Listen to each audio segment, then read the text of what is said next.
All right, this is the beginning. This is the beginning, our first grammar vocabulary session, and this is where all the magic happens. This is where we put words together in order to make sentences. Each grammar vocabulary video will have a group of responses and a group of questions. Okay, this is our first lesson, so we got like 2 questions. But as we go on, obviously, these responses will get more lengthy and numerous with the questions here. These are the sentences or words or combinations that you're going to use in order to carry on and contribute to those conversations that you're going to have with those voice recordings with the native speakers and in part 3. But quick to point out, we do have the sound. Okay, so this was our sound for this lesson here. We have it all over. It's a very common sound. Just remember that whenever you see the letter A, that it produces this sound. Okay, it's not pantalon, it's pantalon, for example. It's not blanco, it's blanco. These are the 2 words here that give students the most amount of trouble just in this lesson here. But yeah, we could honestly probably highlight almost every word in here. But before we do that, what we're going to do is read through each of these sentences, just practice the pronunciation. I'm going to read first, and then what we want you to do is to repeat after me. Okay, that way you get the practice pronouncing everything in here. We don't have to do it perfectly. We're going to look at each of these sounds explicitly and individually in other lessons. The most important, obviously, being that though. Okay? Try your best. You're going to do great. You're going to do great. Repeat after me. Hay una camisa amarilla.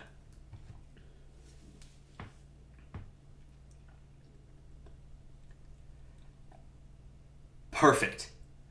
Absolutely perfect. You're doing great. You're doing great. Hay una gorra roja y amarilla.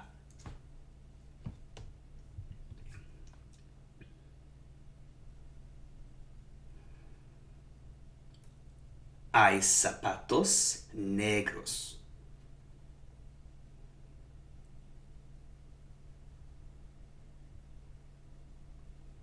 Hay un pantalón corto morado.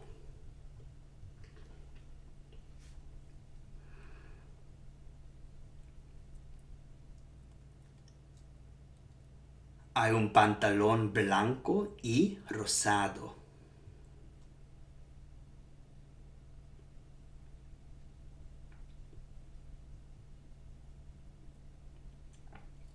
Hay una mochila blanca y roja.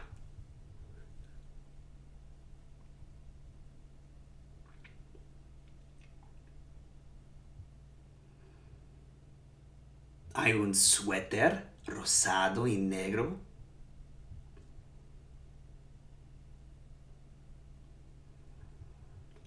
Hay una camiseta negra y morada.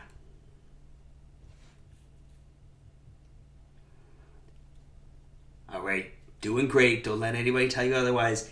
2 questions here, sounding pretty weird. ¿Qué hay allí? I'll say that again. ¿Qué hay allí?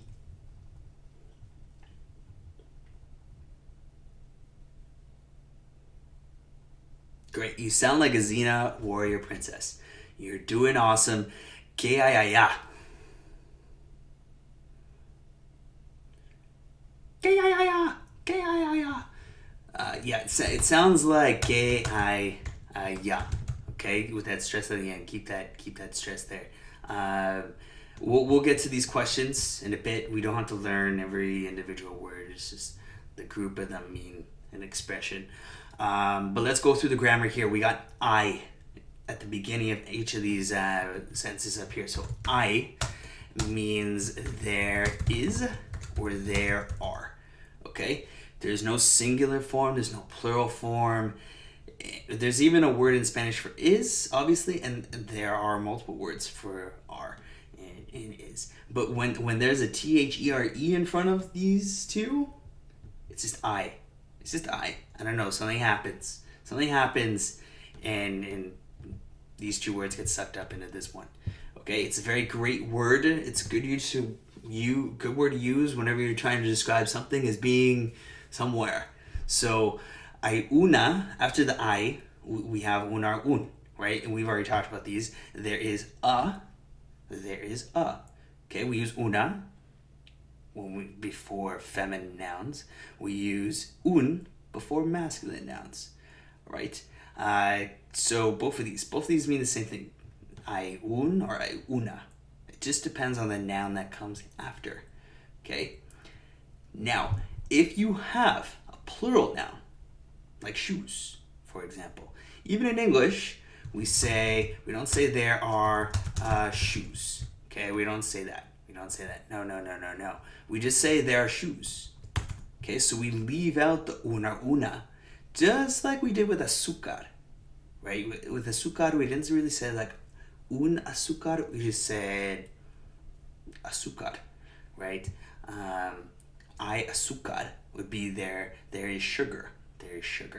We do the same thing for plural nouns here. Hay zapatos. There's a word for some, right? If we want to say some, but we'll learn that later. For now, if it's a plural noun, don't put anything before it. All right? After the noun, well, first, before we go to the last kind of adjectives in here, the last thing in this top paragraph, zapatos, when you have a plural noun, just like in English, we put an S at the end. Okay? So, if we wanted to say, instead of a shirt, we want to say shirts, it'd be camisas. Okay? Zapato is one shoe. Hay un zapato is fine. Hay zapatos, they are shoes. Okay, you do this, you add an S at the end of nouns in order to make them plural. Okay, you do the same thing with adjectives. Okay, so that's why we got an S here at the end of this adjective. But before we get to that, adjectives just like un or un, they can be feminine or masculine as well, depending on the noun.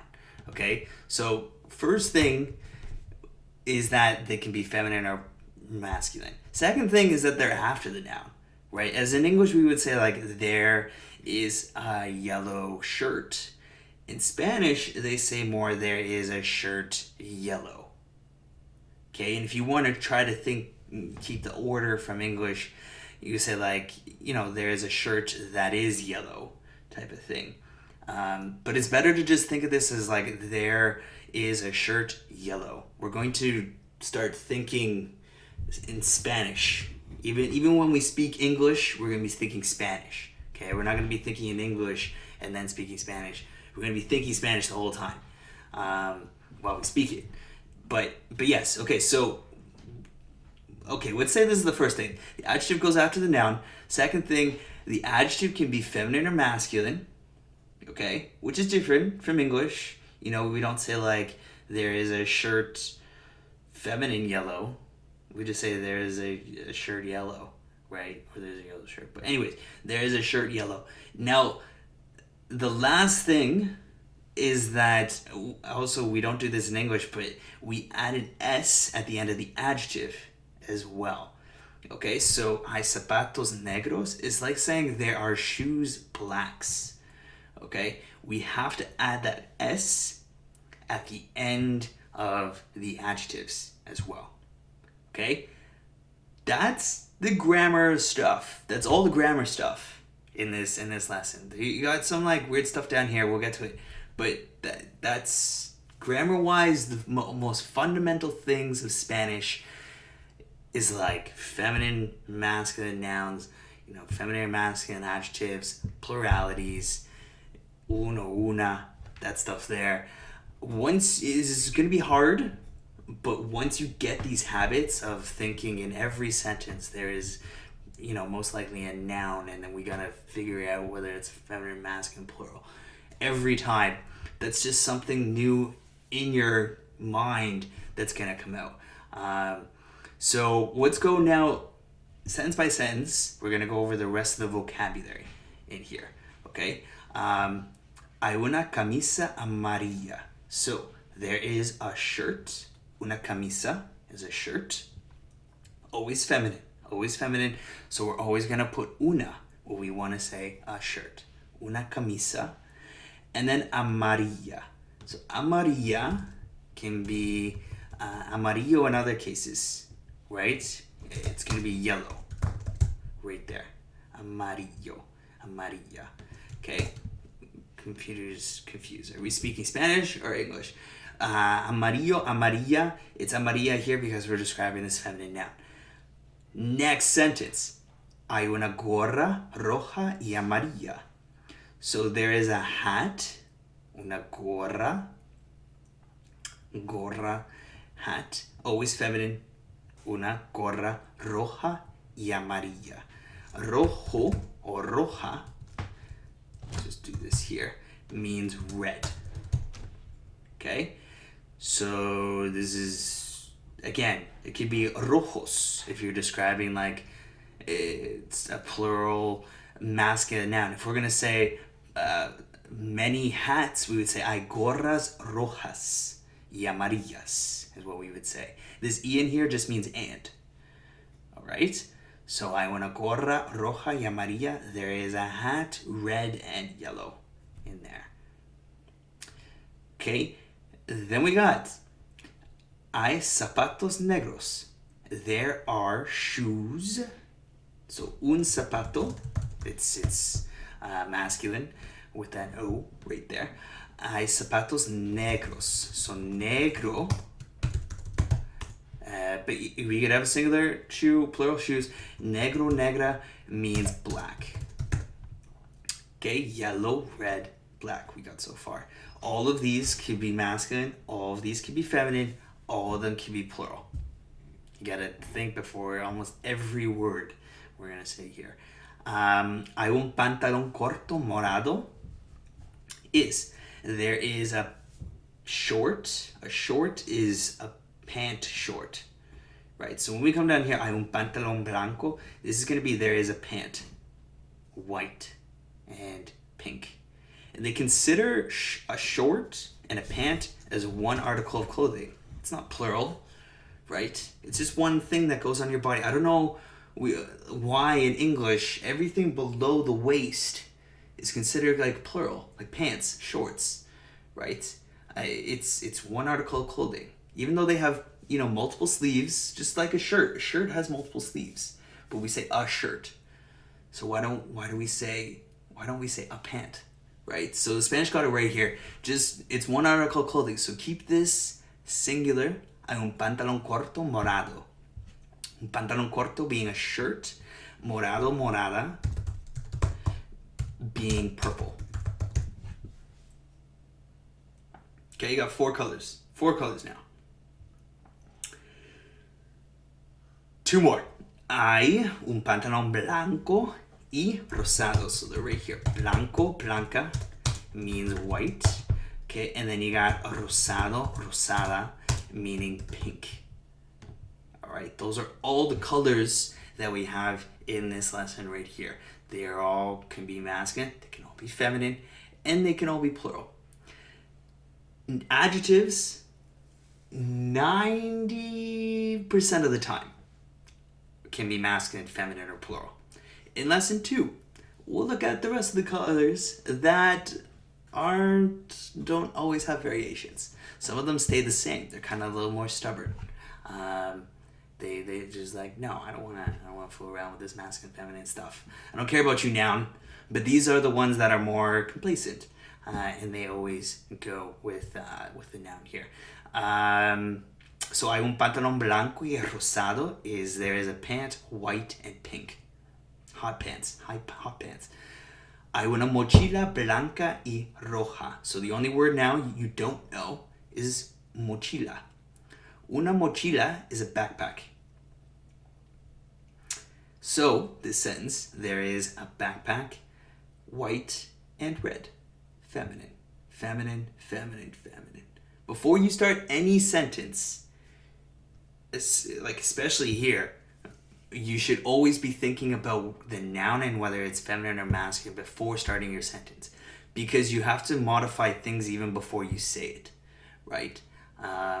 and then modify things afterwards. But you got to know right here before you say the sentence, and then make a clean sentence through. Hay un suéter rosado y negro. So, un suéter is a cognate. Cognate, is a word between two languages that looks the same and has the same meaning. So, un suéter, we can guess, is a sweater. Okay? A sweater.